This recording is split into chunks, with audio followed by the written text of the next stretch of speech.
Assalamu alaikum ve rahmetullahi berekatuhu. Qadirlik Facebook'taki dünyanın her qaysı joylaridagi Uyghur qarindoshlarım, hammalarınki muşu vaqti ve bundan keyingi vaqti xayrlik bolsun. Ben Abdulaziz Beştoğrak, İstanbul'dan hazır Zeytun, yani Bayrampaşa'daki tedbir şirketimizden sizlarga tedbirga sizin derslerinin 24-sida Erkin Sıdık akimizdeki yeni çıkan kitabı, Tor kitabı, 8. Tor kitabı, Dünya Çoğun Kimisideki Cungu ve Uygurlar diyen bunun kitabının mukavvisi renklik printer'de besip çıkargandım. Bunun da başında çıktı bu. Hem de layılengen aslındaki güzellikini namayın kılınmadı. Keçürüsüyle kaderli qarindoshlar. Ben bu kitabını tanıştırmışını maksat kılıp bugün bu Facebook'ni açtım. Yani Erkin Sıdık akimizni hemenla tanışla kaderli qarindoshlar. Toxtumasdan internette biz Uyghur qarindoshlarimizni oyg'otish uchun har xil maqolalarni yozyapti, kitoblarni nashr qilyapti. Jumladan biz tadbir nashriyatimi Erkin Sıdık akimizning kitoblarini dunyoga taqitish, besib chiqarish işleri bilen şug'ullanıyapmiz. Ondan başka kitaplarını dünyanın her qaysi joylaridagi Uyg'urlar kitap o'qiymanlar deganlar bo'lsa, ularga kitaplarını ivetib beryapmiz. Bu Erkin Sıdık akimizning kitaplarından bazıları ma'vu turmushning muhim savatları ve sabaqları degan tadbir nashriyat tarafidan nashr qilingan 7. kitabı. Ama shunga o'xshash kitapdan 7 tal kitap nashrdan chiqdi, qadrli qarindoshlar. Bu ikinci kitabıdan derslerini kıldık, SWOT analizini en ahırda. Bugün başka bir şirket doğruluk ders kılay degen, lekin bu kitap naiti mühim boğaçqa 8. Tor kitabı, bunu ben size tanıştırışını doğru gördüm, kaderli qarindoshlar. Kitaplar, Tor kitaplarını bunu şuna o'xshash besib chiqardik. Qarasanlar bu en ahırki 7. kitabı. İlmi asasdaki qo'shtilliq ma'rif qandaq buludu degan kitap. Ama yerda ko'rsak, texmi aniq ko'ralaymiz, qadrli qarindoshlar. Ekranda biraz mesela yani ekran kichik bo'lg'achqa shunday chiqib qoldi. İlmi asasdaki qo'shtilliq ma'rif qandaq buludu degan kitap. Ondan başka g'arib ma'rifidagi yangilik ve ilg'orliklar, İslam din ve ilim pen qatarlı kitaplarım var, qadirli qarindoshlar. Bundan başka kitaplarını setib olaysizlar. Tadbir şirketi sizlar uchun mulozimat qiladi, jenim do'stlarim. Mana ana daryani izlab Mirza Abubakri deganda kitaplar, undan keyin Enes Alim ustozningki Qur'oni Karim ve izohli tarjimasi, her Müslüman uchun lozimliq dini ilmlar deganda kitaplar. Kitaplar adette mana mushundaq muqovlanadi. Yani mushundaq bo'lab buni qarasanlar ma'u 7. kitabı o'xshash Tor kitaplarını mana mushundaq cho'ng chiqadi. Shunga bu adette mandaq qarasanlar ikkisiniki cho'ng kichiklik nimasi o'xshamaydi. Bu şirketimizden tadbir nashriyatdan chiqqan kitaplar ma o'ng tarafdagi o'xshash mandaq kichik kitaplarning 6'si, cho'ng kitapdan birisi. Hem de mene 7. deptime, 8. deyişim gerekken qadirli qarindoshlar xafaolmaysizlar. 8. Tor kitabı. 8 kitap, meni mananga o'xshash kitaplarni biz bastırıp dünyanın her qaysi joylaridagi qarindoshlarning o'qish uchun ta'minlayapmiz, jenim do'stlarim. Anda biz kitapninki nimisiga, nima uchun yezildi, kitap to'g'riliq biraz ma'lumotni egaldayli, qadrli qarindoshlar. Muqovasini sizlarga ko'rsatib o'tdim. Mana shundaq layinlibdi. Bu muqovalarni odatda Erkin Sıdık akimiz o'zi layilaydi, jenim do'stlar. Anda biz mazmuniga o'taylik. Erkin Sıdık yazmaları Tor kitap 8. kısım. Dünya Çoğun Kimisideki Cungu ve Uygurlar depti Abdur ve Muqavvici Erkin Sıdık. Yani akimiz Amerika'da yaşaydı. Onundan başqa Erkezli akımızın resmini bayatımı köstüp koygan. Bu şu denizde sayahat qilgan vaqtda tushgan resim ekan. Kitapninki adeta beg'ishlimisi buludu. Bu beg'ishlimada nima debdi desek, men bu kitapni vatandagi öz ovozini chiqarish va öz bilim iqtidorlarini ishga solish imkoniyatidan ayrilgan barliq millatparvar Uyghur ziyadileriga beg'ishlayman deb yozibdi Erkin Sidiq akamiz 2017 yili 15 dekabr kuni. Özünü saqlab qilishning bir muhim sharti özünü ve özgünü tushunish debdi. Qarasanglar, kirish söz, bu Abdurning kirish so'zi, mushuni hozir sizlar bilan o'rtoqlashaman, jinim do'stlarim. Özünü saqlab qilishning bir muhim sharti özünü ve özgünü tushunish. Abdurning kirish so'zi. Yani kirish söz, qaysi kirish söz? 8.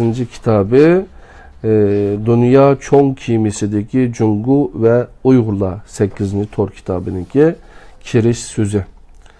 Hemimizden xabarda bo'lganidek 2016 yılının 5'inden başlap Uygur diyarında şiddetlik özgürlükler yüz berdi. Bu yılın 5'i kelgende vatandaki men makale çıkıra alaydigan Uygur torbetlerinin hemmisi toluq takılıp ketdi.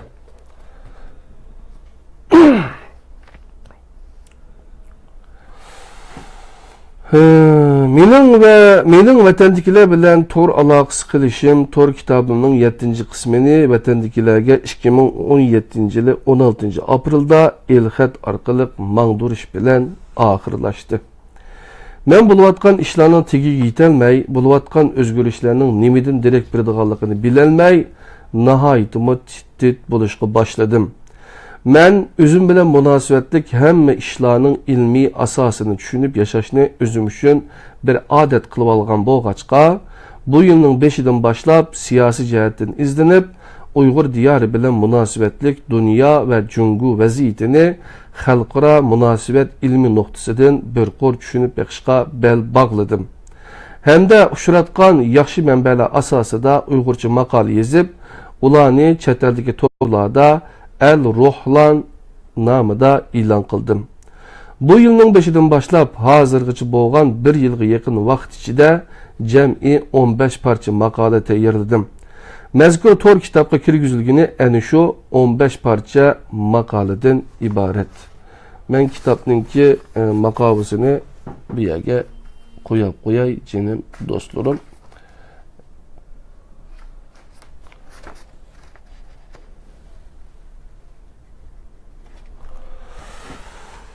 Nurg'un Uyg'ur yoshlar o'z kasbidan boshqa yana siyosatga va xalqaro munosabat ilmiga qiziqadi. Men shundaq. Amaliyotda men 1970-yillarning 5'idan boshlab, ya'ni to'liqsiz o'rta maktabda siyosatga qiziqishga boshlagan bo'lib, uni bugungacha davomlashtirib keldim. Millatning ehtiyojini ko'zda tutib, Urumchidagi oliy maktabda o'qiyotgan ve Amerikada elektr injenerlik kasbida doktorluk unvoniga erishib bo'lgandan keyin o'z kasbimni tabiiy fandan siyosiy ilmga o'xshash bir ijtimoiy fan kasbiga o'zgartishga 3 qatim urinib baqdim. Ammo unda qilolmadim. Bu vaqtda men o'zimning bir parcha maqolasida bir qism mazmunlarni yozgan bo'lib, bu yerda ularni qayta takrorlamayman. Qisqasi, agar siz Uyg'urlar hozir bir qandaq xalqaro va jungu vaziyat ichida ekanligini, Uyg'ur diyorida, jungu Amerika munosabatida, Osiyoda va dunyoda bundan keyin qandaq o'zgarishlarning yuz beradiganligi haqidagi bir qism nupuzluq va ishonchli ma'lumotlarga erishishni xohlasangiz, bu kitobni cho'qim bir qatim o'qib chiqing. Men bu kitobdagi birinchi maqolani tayyorlashdan burunla ma'lum vaqtdan keyin siyosiy temalarni mazmun qilgan maqolalarni to'plab, mushundaq bir tor kitobi tayyorlab, uni chet eldagi vatandoshlar hamda vatandan sirtqa tuqqan yo'qlab yoki sayohat qilib chiqqan qarindoshlarning bir qatim o'qib beqishiga sunishni ko'nglimga pukkan edim. Bir yil ichida vatanda osmon zimin o'zgarish bo'lib, vatandan sirtqa chiqadiganlarning yo'li asosan to'silib ketdi.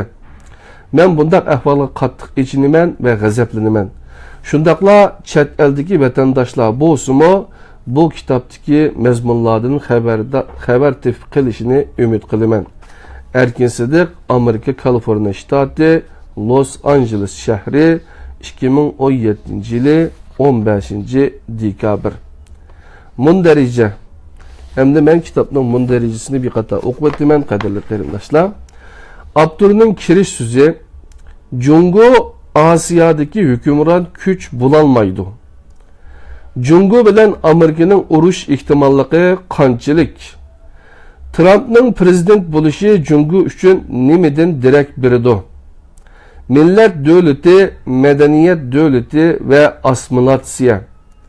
Xi Jinping Jungo'ni buningdan keyin qaysi tarafga yetaklaydi?